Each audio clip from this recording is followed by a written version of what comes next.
Meus irmãos e minhas irmãs, um bom tempo pascal. Homilia para o terceiro domingo da Páscoa, nesse 18 de abril de 2021. Evangelho de Lucas, depois dos discípulos de Emaús, Lucas 24, 35 a 48.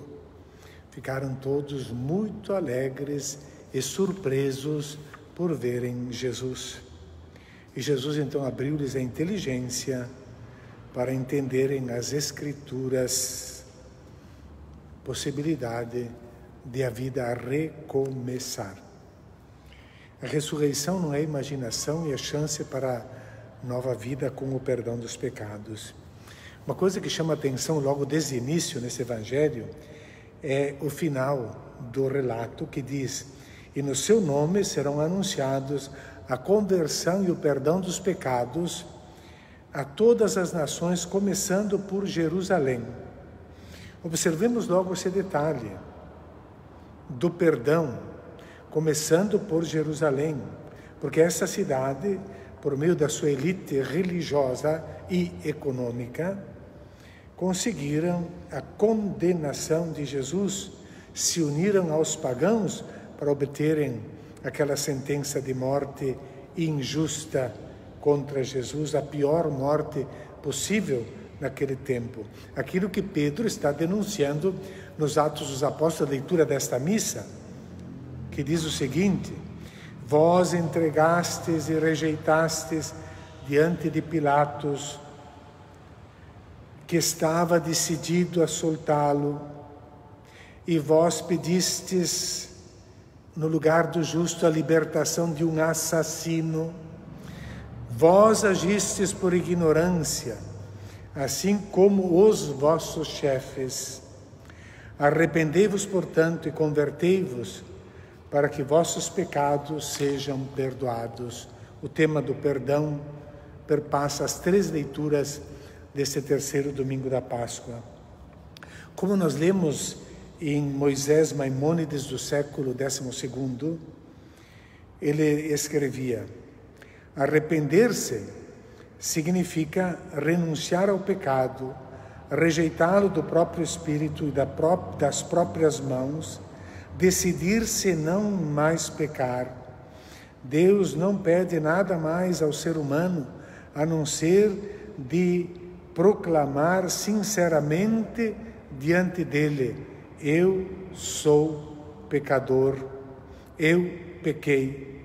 O julgamento que Deus jogou sobre Jerusalém deriva do fato de que ela disse: eu não pequei.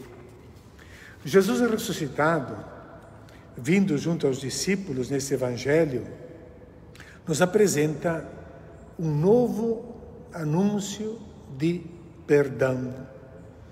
É um encontro de Cristo com a igreja, podemos dizer. Parece até uma liturgia. Jesus se apresentando com a saudação: a paz esteja convosco.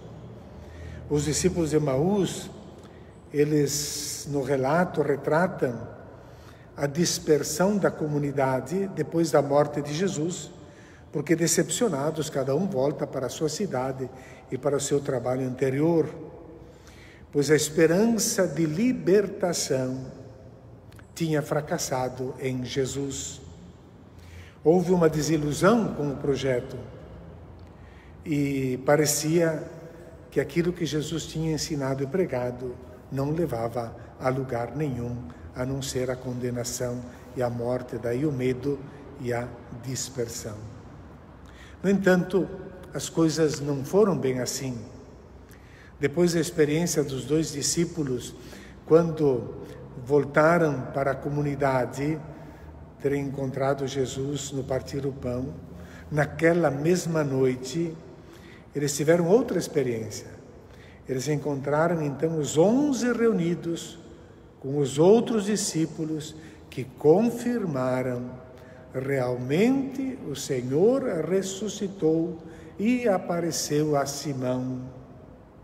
Então, os dois que voltavam recontaram o que tinha acontecido no caminho e como tinham reconhecido Jesus no partir o pão.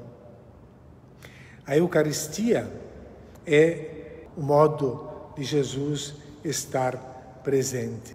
A Escritura explicada ao longo do caminho e o pão repartido são os elementos da verificação da sua presença. O cristão, ele pode estar próximo do Jesus ressuscitado ou não, pois a Eucaristia, preparada pela palavra de Deus, pela escuta da palavra de Deus, escuta aqui simbolizada ao longo do caminho de volta, não é um rito mágico que age automaticamente em função de gestos realizados regularmente. A caridade não é fruto de uma mera emoção ou de uma mera compreensão intelectual. A caridade é comunhão com Ele. Ainda estavam falando diz quando o próprio Jesus, naquela mesma noite, apareceu no meio deles e esteve no meio deles. Na verdade, não se trata aqui de aparecer, como os evangelhos são traduzidos normalmente em português. Aparição refere-se a algo momentâneo. O verbo usado aqui é ristei-me. E ristei-me corresponde a uma forma prolongada do verbo stao, cujo significado primário é permanecer. A presença de Jesus ressuscitado não é um vai e vem. Ele está no meio deles, como nós respondemos na liturgia eucarística. A questão é se temos ou não temos olhos para percebê-lo, para vê-lo. Tudo mudou quando os discípulos foram capazes de compreender os fatos referentes a Jesus numa ótica diferente, ou seja, na perspectiva do grande desenho, do grande desígnio do Pai, salvar toda a humanidade. Sob esta luz, sob este desígnio do Pai, a cruz agora torna-se sinônimo de vitória, fazendo descortinar nova esperança de libertação. Não se consegue não se consegue ver a presença do Senhor se houver dureza de coração, submissão aos interesses egoístas e fechamento em esquemas mentais estreitos que não comportam o projeto de Deus. Não é possível. Coração egoísta e fechado nunca será capaz de perceber a presença do ressuscitado no meio de nós, nos dias de hoje também. O encontro com o ressuscitado despertou no coração dos discípulos a vontade de se deixarem conduzir de novo por ele. Por isso, os dois que voltavam para a cidade, cansados e abatidos, retornam imediatamente para Jerusalém a fim de reencontrar a comunidade. As duas coisas percebem-se imediatamente. A experiência e a notícia são muito grandes para ignorá-las ou ficar com elas somente para si. Por isso, segunda, imediatamente, sem se importar mais com os 11 quilômetros de distância, nem com a escuridão da hora, regressam para a comunidade. Com relação a Simão Pedro, é curioso que Lucas faz menção somente indireta, não narra a experiência do encontro de Jesus com ele, mas simplesmente apresenta Simão como testemunha digna de fé, capaz de fortalecer os outros, saliente aqui o papel de Pedro na comunidade apostólica.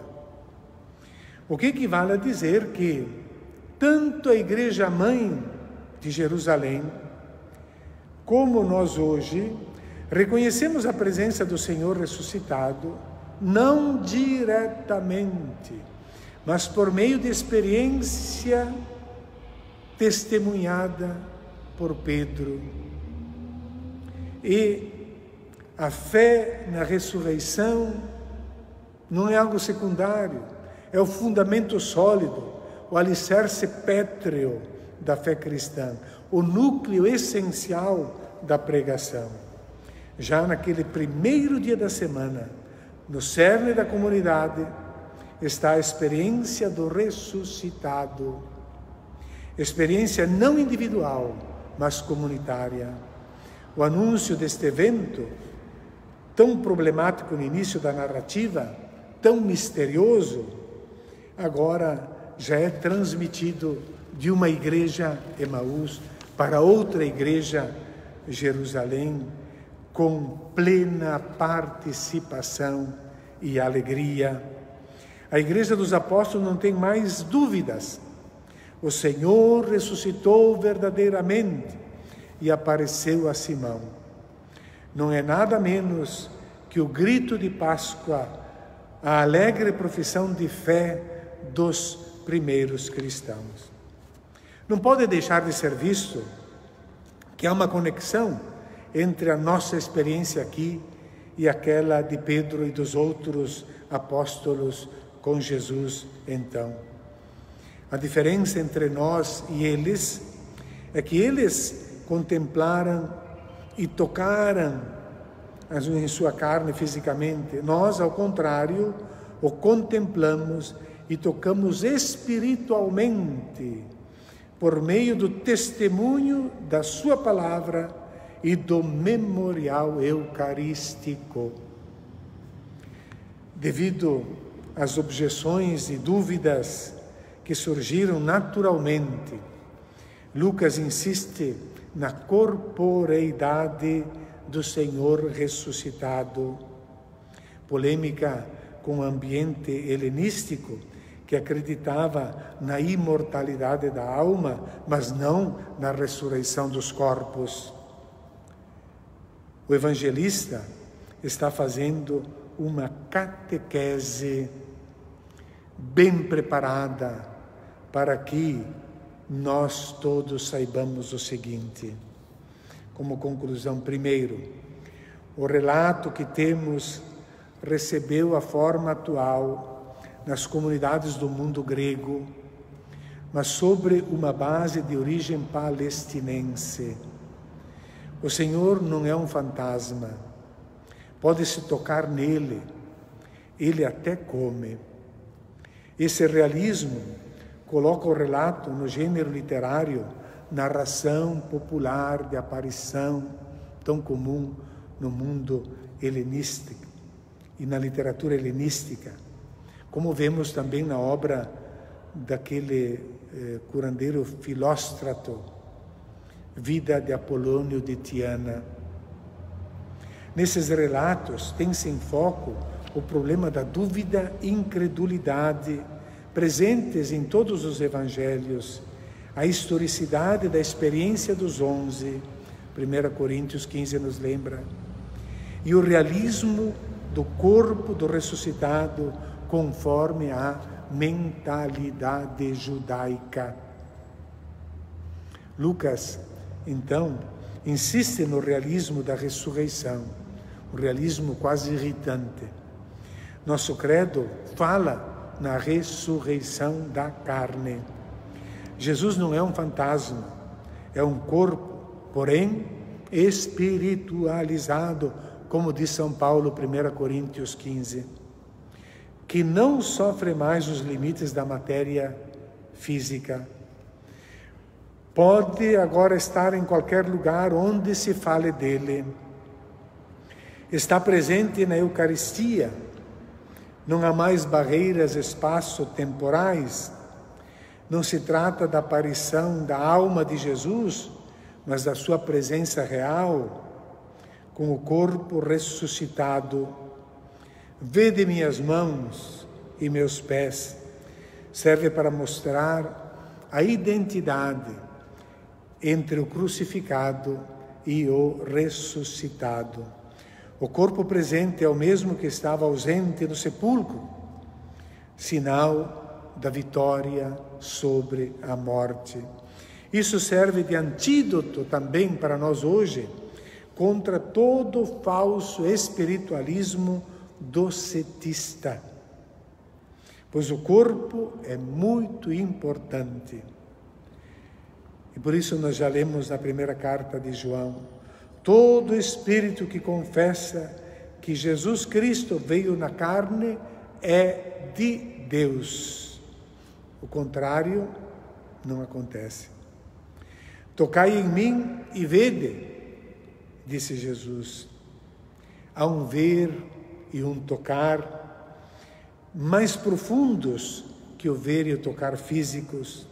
Há um toque e uma vista espiritual, um deleite interior, paz e estupefação, adoração e entusiasmo por essa presença no nosso meio.